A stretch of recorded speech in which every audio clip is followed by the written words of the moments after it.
YG와 JYP의 책걸상.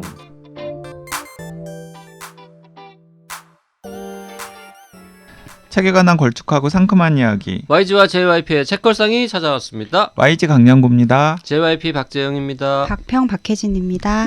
네. 자, 이번 주에는 조혜진의 환한 숨 읽고 있습니다. 댓글 좀 읽을까요? 그러문요님, 클로리스 편. 아마 저에게는 책걸상 탑5 안에 들 만큼 아주 훌륭한 방송이었습니다. 세 분 서로의 다른 경험을 잘 표현해 주셨고, 또 도대체 어떤 이유로 논쟁을 일으켰는지, 뭐가 불편하다는 건지 너무 궁금해서 당장 사서 읽었죠. 저는 너무 좋은 책이라고 생각합니다. 30살의 남자가 90대의 여성의 나레이션을 어쩜 이렇게 자연스럽게 잘 썼을까요? 그리고 현대 우리 문화가 너무 쉽게 판단해버리는 한 인간의 본질이라는 것이 사실은 얼마나 복잡하고 오묘하고 변화하는 가능성을 가졌고, 그렇기에 살아있는 마지막까지도 열린 마음으로 신중하게 다뤄져야 하는지를 흥미있는 이야기와 인물들을 통해서 잘 썼더군요. 한 가지 흠이 있다면 지나치게 메를로 와인이 많이 나와서 읽는데 방해가 된다는 것인데, 워낙 작품이 좋아서 용서하고 그냥 그 에디터가 잘못한 걸로 했습니다. 제겐 지금도 계속 고민하게 하는 책이었고 다음 작품도 기대됩니다. 네, 그 여주인공 중에 한 명이 이제 알코올 중독이라는 걸 표현하기 위해서 이제 와인 이야기가 많이 나오는데 와인 중에도 메를로만 줄기차게 마시죠. 네.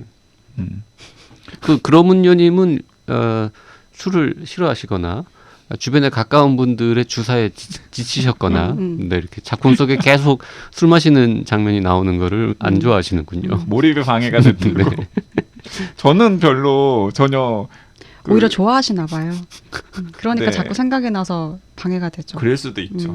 와인 좋아하시니까 관심 없으면 방해 안 되죠. 그럴 수도 있겠구나. 그러니까 사실 저는 그런문요님께서 말씀을 하시니까 아 그렇지라고 지금 생각을 했거든요. 술을 좋아했는데 그게 이거였구나 지금 알았어요. 자, 거의 비슷한 뉘앙스의 댓글을 박인식님께서도 남기셨는데요. 이게 사우디 리야드에 계시는 네. 분이시죠. 책걸상을 들으면서 오랫동안 손 놓고 있었던 소설을 다시 읽기 시작했습니다. 첫 번째 초급 한국어는 낚였다는 생각이 들기는 했지만 성공한 사람으로 책걸상의 신뢰가 어느 정도는 회복되었습니다. 오늘 클로리스 편을 들었습니다. 박평께서 절체절명의 상태에 있는 주인공이 겪는 긴박한 상황과 그에 대처하기 위해 내리는 판단을 건조하게 하지만 짧고 긴장감 있게 표현했다고 하시는 말에 일단 한 발이 걸렸습니다. 그리고 방송 말미에 YG께서 인상 깊은 구절이라며 인용한 주인공의 말에 두 발이 모두 갈려 결국은 질렀습니다. 우리 대부분이 남들에게 보여주려 하는 것보다 훨씬 복잡한 사람들임을 나는 이제 이해한다. 우리 모두에게는 각자의 삶이 있고 무덤까지 가져가려 했을 비밀을 적어도 하나는 가지고 있다. 네, 이제는 저도 그 말이 무슨 말인지 이해됩니다. 이번 책 읽어보고 아니다 싶으면 앞으로는 책걸상에서 소개하는 소설은 아예 눈길조차 주지 않겠습니다. 협박은 아니고 기대가 그렇다는. 오호, 걱정인데요. 네, 아직 클로리스 읽으시고 지금 후기는 안 남기셨어요. 클로리스도 별로면은 이제 책걸상 소설은 안 읽으시겠다고 하던데, 혹시 이것도 영 아니다 싶으시면 그럼 단순한 진심을 읽으시면 어떨까? 근데 제가 이제 박인식님 잘 모르긴 하지만은 굉장히 곧고 올바른 삶을 살아오신 분이신 것 같아요. 그래서 저는 단순한 진심 읽으시면 굉장히 좋으실 네. 것 같다고 생각합니다. 자, 일단 저 클로리스 어떻게 읽으셨는지, 네, 하여튼 책걸상을 버리실 건지 안 버리실 건지 책걸상의 그거라도 소설 좀 네, 알려주시면 고맙겠습니다. 요거 아니면요 저희가 딴 거 진짜 더 센 걸로 한 번만 더 추천해 보도록 하겠습니다. 마음의 힘님, 자기 개발의 정석과 잉여롭게 쓸데없게를 다 읽었습니다. 읽고 나니 떠오르는 한 단어, 직진. 아무리 애써봐야 3.24 정도의 중산층의 삶이 기다리고 있다는 것을 저렇게 확실하게 알려주는 작품을 요 근래 못 읽은 것 같습니다. 요즘 작가들을 잘 모르는 제 탓일지도 모릅니다만 직진 임성순 작가님 모시고 다른 작품 방송해 주세요. 강추합니다. 네. 저 근데 그 임성순 작가 작품들을 그 방송한 다음에 계속 찾아서 많이 읽었거든요. 근데 임성순 작가가 그 얘기했잖아요. 자기 대표작을 2권을 꼽자면 자기계발의 정석과 오히려 다정한 사람들이 살고 있다. 이 두 가지를 자기가 아니라 팬들이 대표작으로 많이들 꼽으신다. 근데 느낌이 진짜 다르거든요. 오히려 다정한 사람들이 살고 있다는 정말 하드해요. 하드라는 건 어떤 의미입니까? 하드 투 리드 뭐 이런 건 아닐 거 아닙니까? 되게 철학적 질문을 담고 있는 아니요. 작품. 철학적 질문도 물론 담고 있어요. 하드 보일드 말하는 겁니까? 네, 하드보일드를 아 그런 얘기예요? 더 넘어서요. 그러니까 피나요? 피 정도가 아니에요. 약간 그 엽기예요? 종족 학살의 그러니까 학살의 현장에 주인공들이 들어가서 그 부대끼는 이야기가 이 소설의 중요한 모티브거든요. SF입니까? SF가 아닙니다. 그러니까 여기서 말하는 학살은 아마도 그 제가 약간 지금 헷갈리는데 콩고 분쟁 뭐 이런 거 있었잖아요. 이제 그런 걸 모티브로 아프리카의 한 나라에서 이렇게 소수 인종과 다수 인종이 번갈아 가면서 권력을 잡으면서 학살하는 그런 일이 있었잖아요. 네. 이제 거기에 파견된 의사 신부의 이야기거든요. 오, 제노사이드라는 네, 제노사이드. 작품 생각나는데 네. 그것도 참 보셨습니까 혹시? 제노사이드? 거의 한 그게 오래됐죠. 2010년대 전 네네. 초에 나왔죠. 네. 제노사이드도 엄청나게 재미나게 읽었습니다. 아마 루안다. 음. 예, 루안다입니다. 루안다. 예, 루안다에서 일어났던 그 다수 그 종족과 소수 종족 사이에 번갈아 가면서 권력을 잡으면서 무차별한 제노사이드가 있었는데 그 제노사이드 현장에 있었던 의사와 신부가 이제 스토리를 끌고 가는 중요한 등장 인물들이거든요. 그래서 굉장히 읽으면서 좀 저는 힘들었습니다. 근데 제가 힘들었다라는 건 진짜 힘든 소설인데 근데 또 페이지는 자꾸 넘어가고 그 다음에 소설을 덮었을 때 그 묵직하게 주는 그런 게 확 있어요. 스케일도 큽니까? 스케일 엄청 크죠. 저도 그거 읽었거든요. 네. 그게 이제 자기계발의 정석 책 만들어야 되니까 그 이전에 썼던 작품들 이제 읽어보고 할 때 봤었는데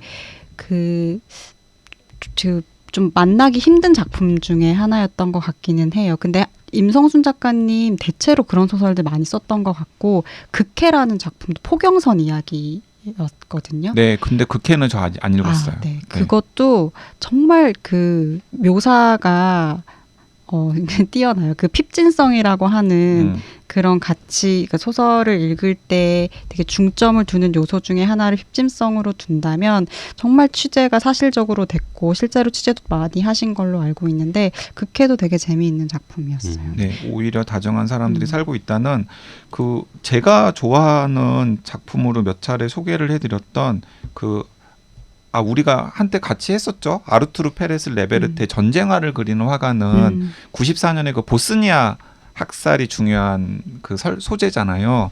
근데 거기서도 좀 마음을 불편하게 하는 여러 가지 그 책은 뭐 하드하다고 볼 장면들이 수는 없는데 장면이나 설정들이 나오는데 그거보다 훨씬 더 확장을 해가지고 임성순 작가가 오히려 다정한 사람들이 살고 있다라고 하는 다정한 제목의 책에다가 묘사를 해놨더라고요. 그래요. 네, 그래서 한국에서도 이런 정도의 소설을 써낼 수 있는 작가가 있구나라는 생각에도 저는 굉장히 감탄했었습니다. 근데 이 작품을 읽고서 임성순 작가 전작 읽기를 제가 약간 포기했어요.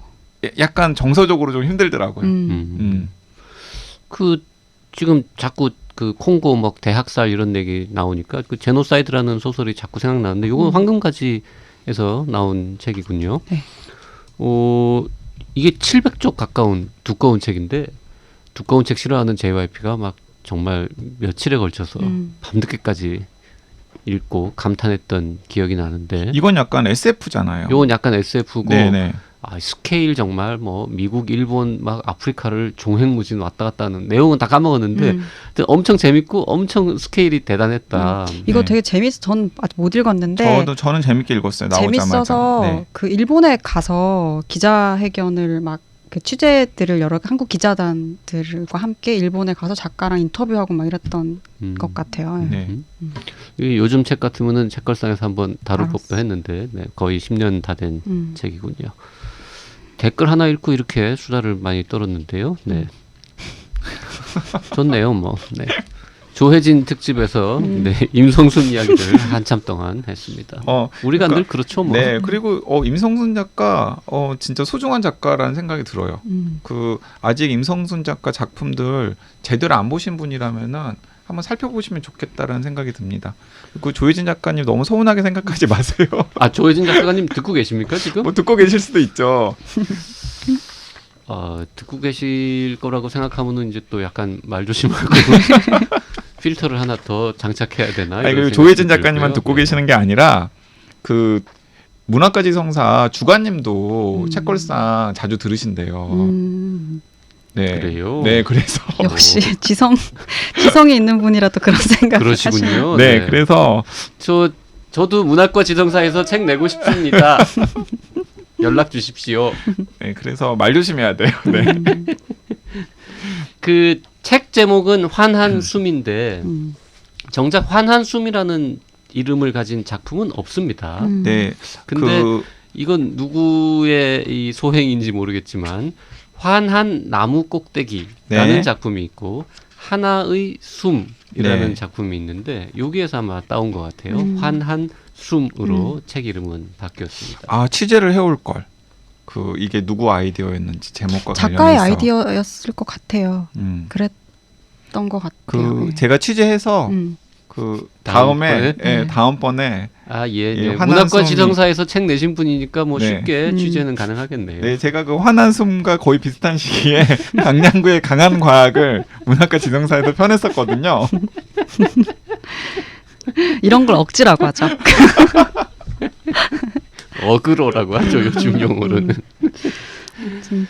근데 저 그 헤르타 밀러가 그 숨그네라는 책을 냈잖아요. 근데 그것도 보면 숨그네라는 말이 있는 게 아니고 이제 숨과 그네를 합해서 하나의 단어로 이제 말하자면 만든 건데 그게 이제 수용소 막 이렇게 이야기를 다루고 있는 작품인데 이제 숨을 쉬고 들이마시고 하는 것이 그네처럼 왔다 갔다 하는 그걸 굉장히 이미지로 극화해서 표현한 건데 그 정도로 이제 그 목숨이라는 것이 정말 자신의 의지에 달려있지 않은 어떤 상황을 잘 표현한 말인데 이 환한 숨이라는 것도 이 목숨 혹은 숨에 대해서 아주 이미지화를 잘한 표현인 것 같아요. 그리고 네. 어떤 인터뷰에서는 그 헤르타 밀러의 그 숨그네를 언급을 하신 것도 제가 본 기억이 있고. 그러니까 환한 숨이라는 게 굉장히 생경한 단어의 조합인데 별로 생경한 느낌이 들지 않아요. 네. 저는 그랬어요. 네. 그래서 무슨 의미로 이 환한 숨을 쓰고 싶었는지를 바로 알겠더라고요. 그런데 막상 또 제목들을 보니까 진짜 방금 JRP가 지적한 대로 환한 숨의 제목을 가진 표제작은 없어서 저도 좀 흥미롭게 생각을 했었습니다. 그러니까 좀 읽다 보면은 이제 막 밝은 이야기라고는 할 수 없는 이야기들이잖아요. 그러니까 네. 쓸쓸함의 정서가 굉장히 짙고 이 숨이라는 걸 이제 해석을 해 볼 때 작품 안에서 이제 이 사람들의 생계라든지 처해 있는 상황이라든지 이런 것들이 결코 긍정적으로 이야기할 수 없는 그러니까 이 생에 잠시 머무르다 가는 이 시간이 정말 좀 고통스럽게 느껴지는 그런 여러 숨들이 있는데 이거를 결국은 환한 숨이라고 부를 수 있는 그 긍정의 힘이 어쨌든 이 소설 안에 있는 것 같고 그래서 이제 고통을 바라보는 그 시선을 좀 잘 표현을 해낸 단어가 아닌가라는 생각도 들어요. 네. 그 뭐 표제작은 없지만 그 제목에 유래가 된 두 편을 차례로 한번 살펴볼까요? 환한 나무 꼭대기라는 처음 실려 있는 작품. 저는 뭐 굳이 고르라면 아니다. 더 마음에 드는 것도 있다. 이게 그렇다니까요. 어. 자꾸 딱 얘기를 해놓고 나면 요거 제일 좋아요라고 말하려고 그랬는데 다른 소설이 생각나서 다음 것도 괜찮았어요. 네. 일단 그럼 두 번째 이야기해보죠. 이 혜원이 죽었다라는 문장으로 시작하는 이 환한 나무 꼭대기라는 작품도 글쎄요. 이게 이제 어떤 중년 여성이 병에 걸려서 죽는데 그 마지막을 간병하면서 지켜준 이제 뭐 여고 동창생이든가요. 하여튼 친구가 있죠. 이 친구의 이야기인데 참 이게 뭐라 그럴까요? 이게 재미있는 설정이잖아요. 우리 이거 얘기 자꾸 해도 돼? 단편인데? 그러니까 설정만 이야기를 하여튼 하면 그 되죠. 친구가 이제 죽었는데 이 친구에게는 형제는 있지만 뭐 남편이나 뭐 이렇게 그런 친한 가족이 없고 유일한 혈육이 아들이 있는데 미국에 가서 연락이 사실상 이제 끊어져 있는 그러니까 상태잖아요. 남편과 이혼을 했을 때 남편이 그 아이를 데리고 갔고 미국에 가는 바람에 예, 자기한테 연락처라던가 어디로 가는지에 대한 정보를 주지 않고서 어렸을 때 미국으로 데려가 버린 거죠. 그래서 아들이 봐주기를 바라면서 이제 유일하게 갖고 있는 연락처 이메일 주소 하나 가지고 이제 이메일을 여러 번 썼는데 답장은 한 번도 온 적이 없는 이런 상황에서 그 사람은 죽었고 그래서 뭐 장례식도 치르고 했는데 그 돌아가신 분의 유일한 재산인 이제 시골에 있는 어느 아파트가 한 채가 있는데 그 아파트를 그 자기를 돌봐준 친구에게 주면서 조건을 달죠. 조건이 우리 아들이 오면 아들한테 줘라. 그때까지는 네가 거기 가서 살아라. 그리고 그 아들에게. 아들과 연락을 하려고 하는 시도를 내가 계속해다오. 했듯이 계속해다오.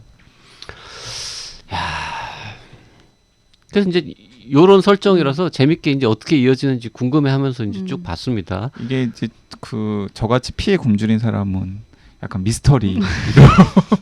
재산 상속과 얽힌 또 여러 그래서 이게 이제 어떻게 흘러갈까? 이게 이제 분명히 이렇게 따뜻하고 훈훈하게 가지 않고 어딘가에서 약간 질척거리고 뭐 이런 게 좀 나타날 텐데라는 생각을 하면서 쭉 보고 있는데 갑자기 탈영병 이야기가 여기 섞여든단 말이죠. 거기까지. 네.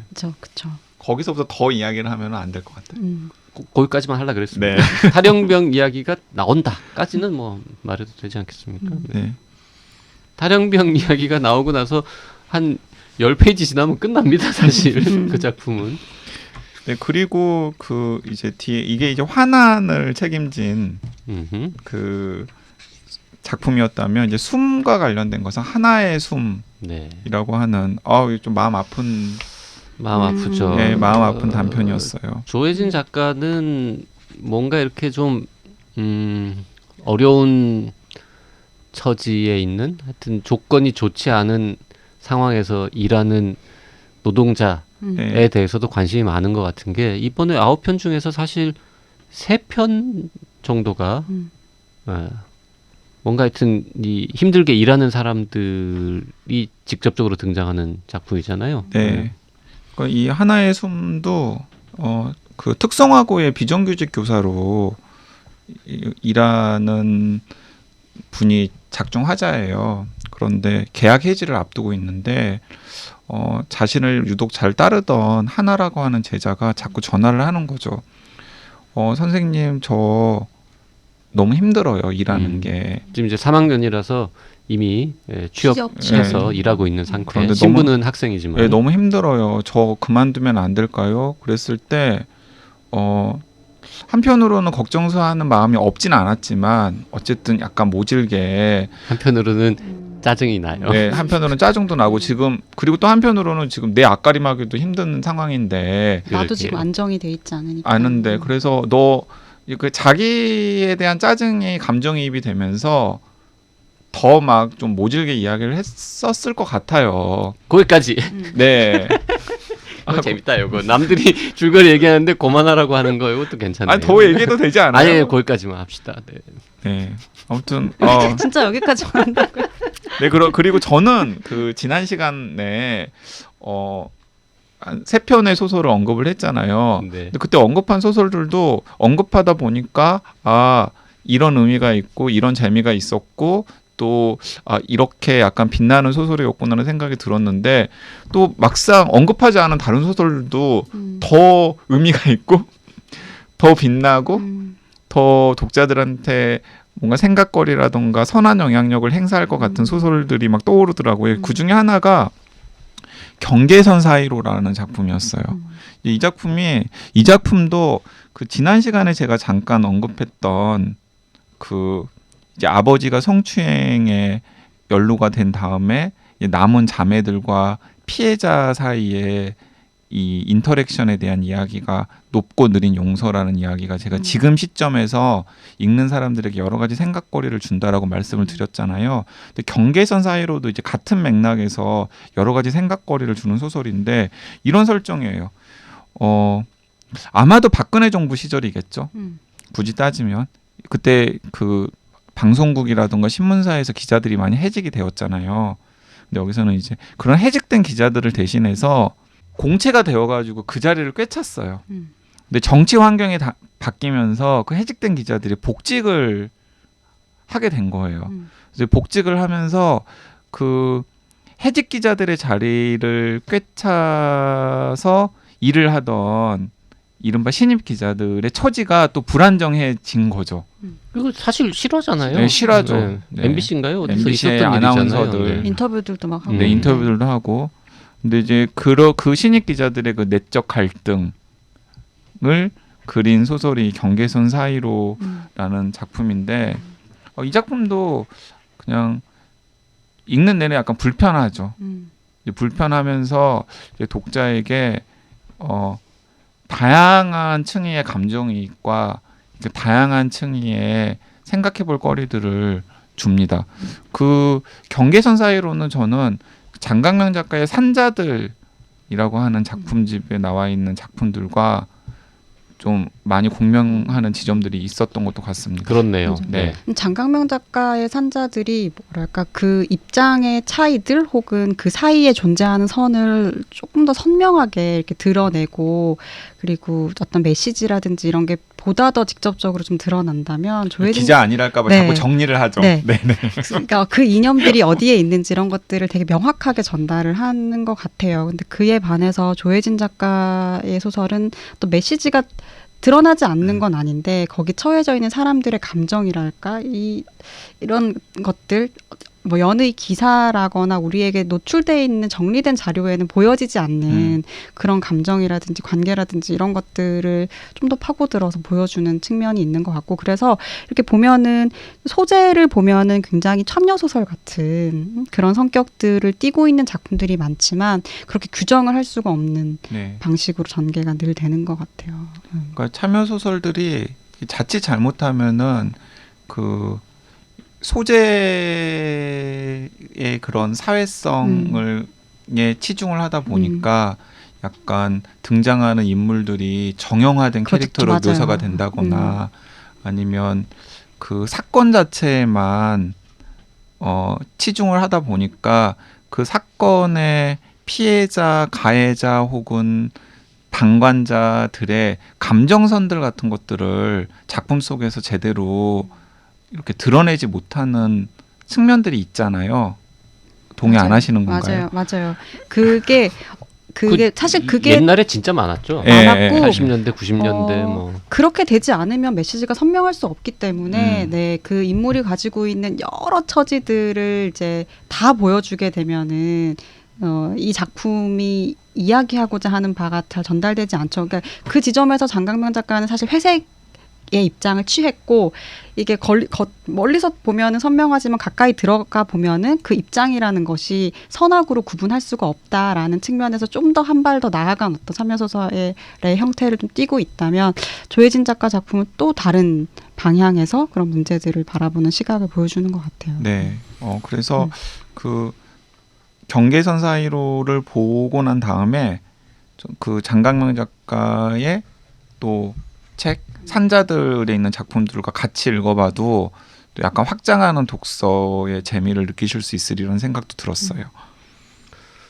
그 다음으로 제가 관심 있게 읽은 책은 이제 흩어지는 구름이라고 두 번째에 실린 소설인데요. 다른 작품들이 그 옛날에 이제 MBC 베스트 극장 이런 단막극 뭐 혹은 KBS에서 했던 무슨 드라마 뭐였죠? 시티인가? 뭐 하여튼 그런 저는 왜 TV 문학관이 생각나지? 뭐 더 옛날 사람인가요? 네, 하여튼 그런 느낌이라면 네. 이 흩어지는 구름은 TV 문학관이나 베스트 극장보다는 약간 사랑과 전쟁 느낌이 좀 나서 사랑과 전쟁 혹은 그 최근에 약간 그런 종편 드라마 그런 느낌 오히려. 그래서 요런 것도 잘 쓰는구나. 이게 참 그런 생각을 하면서 결말이 아주 마음에 들었다는. 네. 그 설정 조금만 이야기해 주세요. 이러면 너무 뜬금없잖아요. 그 이제 곧 결혼을 할 것 같은 관계의 남녀가 있는데 그 사람이 이 영화판에서 일을 하는. 그러니까 곧 결혼을 하지 않으면 헤어지는.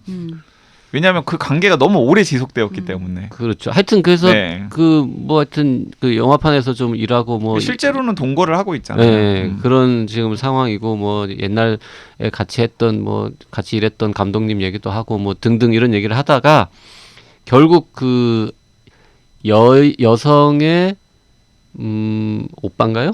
동생. 남동생이 저 강원도에서 이제 펜션을 하고 있는데 안 친한데 그 남동생이 난데없이 그 자기 애 돌잔치에 오라고 이제 초청을 해가지고 그 동거하고 있는 남친과 함께 그 펜션을 방문해서 하루 동안 벌어지는 일 요거를 다루는 게 이게 기본 설정이잖아요. 네. 뭐 제가 틀린 건 없나요 지금? 없습니다. 읽은 지 좀 오래돼가지고 근데 이제 위태위태합니다. 뭐 가는 과정부터 시작해서 이게 분위기가 이 둘은 과연 어떻게 될 것인가 이런 느낌을 주는데 하여튼 가서는 사실 이렇게 될 거라고는 생각 못 하고 읽었습니다. 네, 저도 그랬는데 네. 저는 읽고 나서 늦은 선택이었다. 늦은 선택이었다. 네, 저는 그렇게 생각합니다. 제가 항상 얘기하거든요. 후배들한테도 늦은 선택을 하지 마라. 이 작품은 뭐 글쎄 내용을 더 얘기하기는 좀 그렇고 그냥 한마디로 이 요즘 남자들이 얼마나 찌질한가 이런 걸 아주 잘 보여주는 작품이다. 보면서 약간 찔렸다. 네. 찔렸다? 네, 좀 아주 근데 그 찌질함이 현실적이에요. 네. 네, 다양한 측면의 찌질함이 현실적으로 묘사가 되어서 네, 남자들이 찌질합니다. 네. 저는 환한 나무 꼭대기랑 하나의 숨이 제일 좋았던 것 같아요. 그래서 환한 숨이잖아요. 딱 그 두 작품이 뭐 앞에 전면적으로 배치가 돼 있기도 한데 좋았던 것 같고. 근데 하나의 숨은 저는 너무 약간 마음이 너무 아팠어요. 마음이 아프고 그 소설을 읽을 때 정말 마음이 아프다라고 생각을 하게 되는 장면 중에 하나가 어떤 사람이 자신이 타자화되고 자신이 대상화되는, 그러니까 그 나는 그러지 않을 거라고 생각했던 그 지점에 자신이 딱 놓여 있는 어떤 상황에 직면했을 때 그 사람이 느끼는 여러 감정들이 있잖아요. 그러니까 그때까지 자신과 그 다른 사람을 구분해 왔던 그 선도 무너지고, 구분하면서 나는 그 사람이 아니라고 생각했던 것이 자신이 되기도 하고, 뭐 이런 지점에서 느끼는 여러 혼란스러움이라든지 미안한 감정이라든지 때늦은 미안한 감정들이 있는데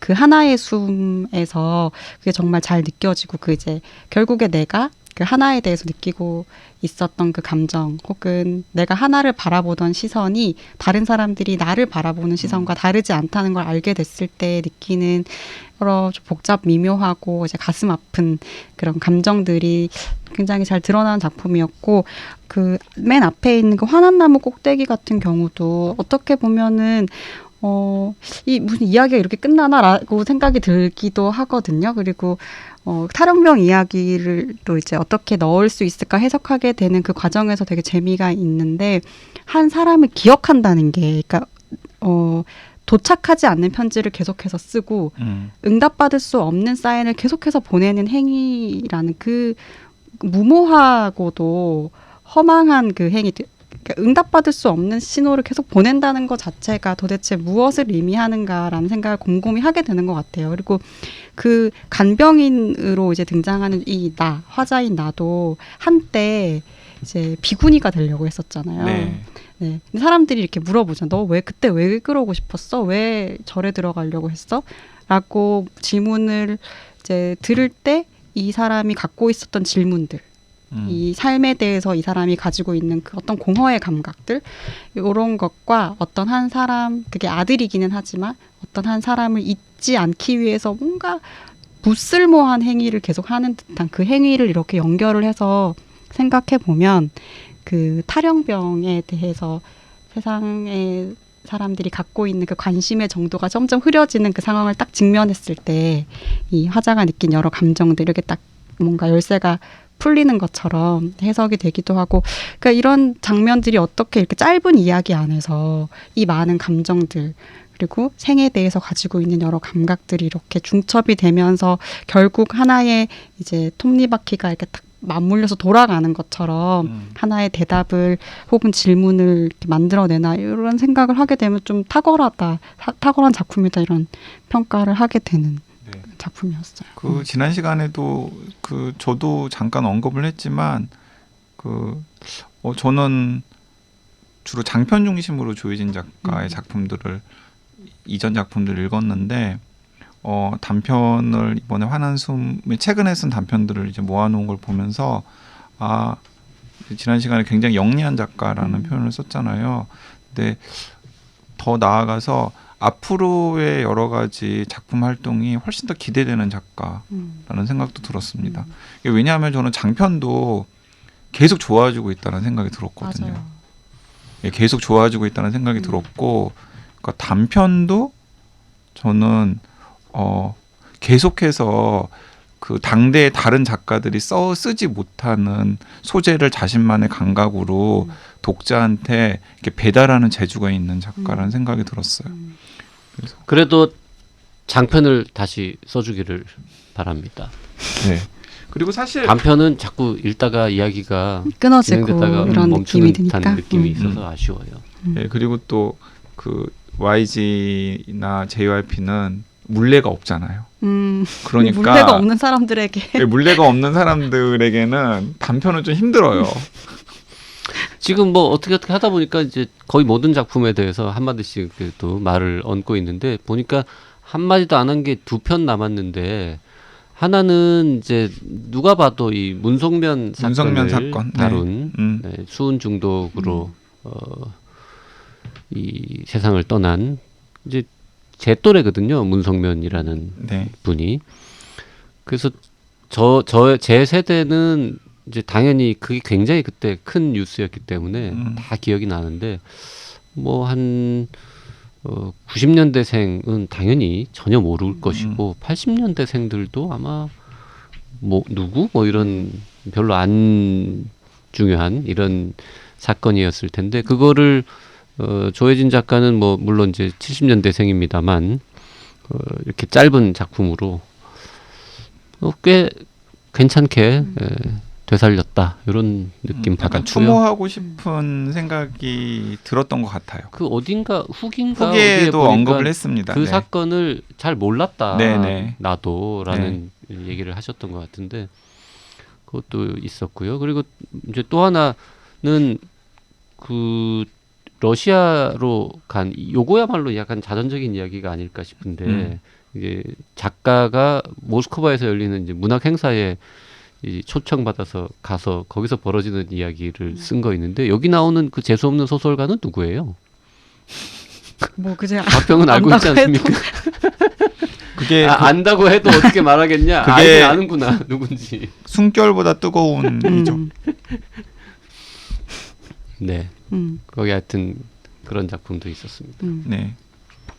그래서 원픽은 뭔가요? 그래서 이게 어렵네요. 네.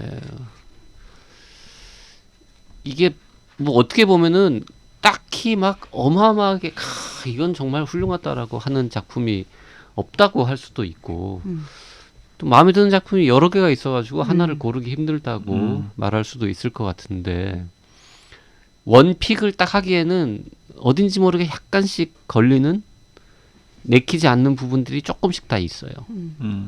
있습니까? YG는 원픽? 저는 그 전체적으로 다 좋았어요. 전체적으로 다 좋았고, 그러니까 이걸 딱 선정을 해가지고 원픽이라고 하려고 하면 또 다른 것들이 또 걸리는 거예요. 예. 근데 저는 굳이 하나만 딱 하자면 경계선 사이로.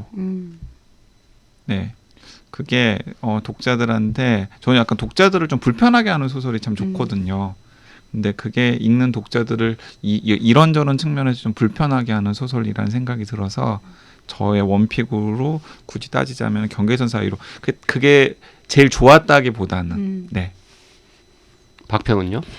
저는 환한 나무 꼭대기 어떤 외로움과 불안함에 대해서 아주 잘 쓴 소설인 것 같다는 생각이 들어요. 그리고 누구를 기억한다는 네, 것. 네. 그리고 하나웃음은 저는 너무나 가슴이 아팠고 그리고 뭔가 따뜻한 그런 이미지 그리고 나의 물레에 대한 질문을 던진 물레는 정말 네. 오랫동안 잊을 수 없는 작품일 것 같아요. 좋았고 네. 뭐 전체적으로 굉장히 되게 고른 수준을 보여주는 작품들로 구성된 탄탄한 단편 소설집이라는 생각이 들었고요. 만약에 단순한 진심의 조혜진을 아시는 분이라면 조혜진 작가의 다른 매력을 느낄 수 있는 책이라는 생각이 들고 단순한 진심을 아직 읽지 않으신 분들이라면 환한 숨으로 들어가서 단순한 진심으로 넘어가도 굉장히 흥미로운 독서 경험이 되리라고 생각합니다. 그러니까 그 조혜진 작가의 작품은 아마도 처음부터 계속 좋은 평가를 받았고 거의 기복이 없이 계속 호평을 받는 작가로 중에 한 명이에요. 근데 그래서 계속 좋아지잖아요. 네, 근데 계속 좋아지고 빛의 호위부터는 뭐랄까 이제 조혜진이라는 이름 자체가 이제 약간 타이와 다른 작가들과 비교할 수 없는 자기만의 독보적인 어떤 자리를 점하고 있다는 평가를 받게 된 거 이제 빛의 호의, 단순한 진심이면서인 것 같거든요. 근데 이 조혜진 소설을 쭉 읽다 보면 그 빛의 호의에서 빛의 자리에 이 조혜진의 호의라는 말을 해도 될 정도로 약간 이 사람들의 마음에 있는 아주 공허하고 힘든 어떤 부분들을 항상 메워주는 역할을 조혜진의 작품이 해주는 것 같다는 생각이 들어요. 네. 그래서 독자들에게 조혜진이라는 이름이 그런 역할을 하는 것 같고 그래서 어떤 작품 한 편 한 편 발표할 때마다 사람들이 되게 전폭적으로 지지를 하고 신뢰하는 어떤 따뜻함 그런 세계가 있다는 생각이 다시 한번 드는 작품이었어요. 뭐 하나씩 골랐으니까 저도 이제 고르자면 저는 흩어지는 구름으로 하겠습니다. 제가 아까 이게 이제 남자들이 얼마나 찌질한가라는 거를 이제 농담처럼 얘기했는데 꼭 그런 얘기만 있는 건 아니고요. 이게 제일 끌리는 이유는 일단 등장인물이 좀 여러 명 있습니다. 요거는 상대적으로.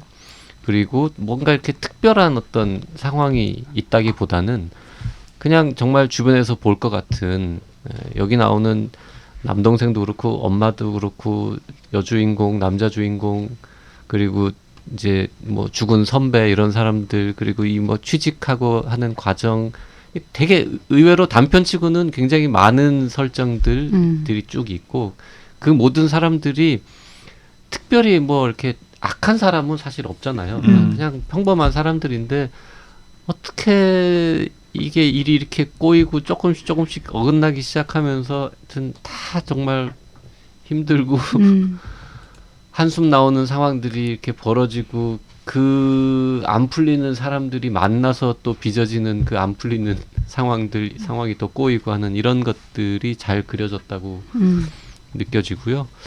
그래서 요거야말로 진짜 굉장히 서정적인 뭐 영화 한 편 같은 보는 기분으로 잘 봤습니다. 네. 김태용 감독 같은 사람이 영화로 만들어주면 재밌을 것 같은 사실 이런 그리고 느낌. 연극으로 만들어도 괜찮을 것 같아요. 연극으로도 네, 연극으로도 네, 괜찮을 것 같아요. 만들 수 있을 것 왜냐하면 같고요. 그 등장인물들의 감정성 같은 게 굉장히 극적이기 때문에 연극으로 만들어도 저는 괜찮을 것 같다는 생각을 했어요. 그리고 조혜진 작가의 소설은 어떤 시류를 강하게 반영하고 있지 않는 대신에 굉장히 어느 시대에서도 가능한 이야기들, 그러니까 그렇다고 동떨어져 있는 건 아니면서도 딱 지금의 이야기를 하고 있지 않아서 오히려 더 많은 것들을 이야기하고 있다는 생각도 들어요. 그래서 이렇게 오래 읽힐 만한 작품을 쓰고 있는 작가가 아닌가라는 생각도 다시 한번 들게 되더라고요. 네. 이번 주에는 조혜진의 환한 숨 읽어봤습니다. 네, 책걸상이 편애하는 작가 조혜진 작가의 환한숨 여러분들도 많은 관심 가져주시고요. 네, 후회 안 하리라고 생각합니다. 읽어보시면 아주 좋을 거예요. 네, 단편집이라는 한계에도 불구하고 네, 추천하고요. 그래도 뭐니 해도 아직 단순한 진심 안 보신 분은 그거부터 보고 그 다음에 이 책 보는 걸로 합시다. 네, 알겠습니다. 단순한 진심 꼭 보시고요. 네, 다음 주에 또 뵙겠습니다. 감사합니다. 고맙습니다.